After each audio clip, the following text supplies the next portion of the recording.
Hey guys, so for today's quick tip, I want to talk about F chords, okay? So we all hate playing F chords, and they can be one of the most difficult things when you're starting out, okay?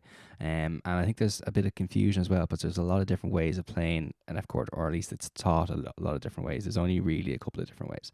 So the main ones we want to be shooting for when we just see an F symbol is this, or maybe this. So they're both kind of coming from the same part. They're basically part of this bar chord, the lower half of it, or all of it.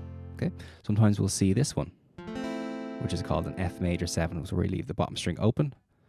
Sometimes we'll want that, but we only want that when it tells us to play an F major 7. Okay, or sometimes we'll see this one, which has where we have this ring finger up here. Now, this is a little bit easier to play than this one where we have to get our first finger covering the bottom 2 strings. So this one's called F over C. So again, sometimes we will want that, but not always, because you can hear the difference between that and just that. Okay, so a couple of tips to kind of, again, what I would always recommend people do is to try get this F chord here. Okay, so first finger covering the bottom 2 strings on the 1st fret, middle finger up on the 3rd string, 2nd fret, and ring finger up on the 4th string. Okay, 3rd fret as well, and we just strum from the 4th string. Okay, that's just your F major chord, or just F.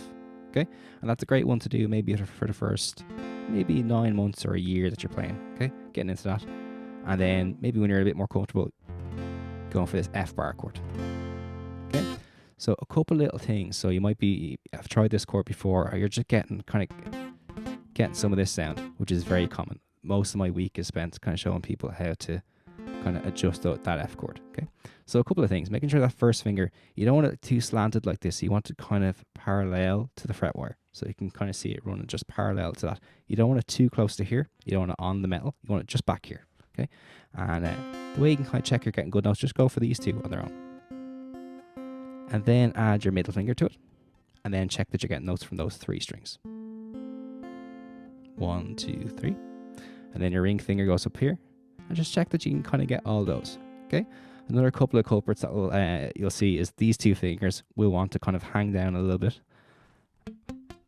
and they'll be touching off the strings below. So we want to bring these, basically, I always think if you kind of bring these knuckles forward a bit more, like that, that'll kind of roll your fingers up a little bit.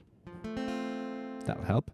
Or sometimes if your hand is too much like this, if you try bringing this part of your hand a little bit like that, so just kind of rolling it around, that'll bring this finger, instead of it being curved, it'll bring it like this, just up a bit. Okay, so basically you want to think of, obviously, pressing down enough, make sure you're using the tip of your fingers, just bringing that hand up a bit like this. That should help. So if I'm going to go, that should clear things up a little bit. The last little tip for this one is our thumb. This is probably the most overlooked part of playing any chord, really, especially F. Okay, our thumb is always going to want to be opposite our middle and our index finger. Okay, so if you're holding a guitar and your thumb is kind of over here, you're not going to be able to use it to kind of squeeze down on the guitar. Okay, so what you want to do is have it opposite there. I usually have it behind the 2nd, in between the 1st and 2nd fret, and about halfway down the neck. Okay, so that helps me kind of squeeze in like that. Otherwise, if your thumb's up here, you kind of have to use your arm a bit too much. Okay, so just squeeze like this. Again, my thumb's just in there like that, so I'm squeezing the chord like this. Okay, so your F chord. Last little trick, if you're kind of not quite getting this, is kind of think about your first finger. If you just think of pulling that neck back towards you slightly, not too much, you don't want to bend the neck, you just kind of very slightly add a bit of pressure. That'll help get that last extra note. Okay, now I suppose in order of preference, this one's very important. This one is also very important. This one here, if this one's not quite coming out, I'd always rather hear people going for this chord and not quite getting this note. So you get that, which still sounds fine, as opposed to leaving this string entirely and you're getting this F major 7 chord.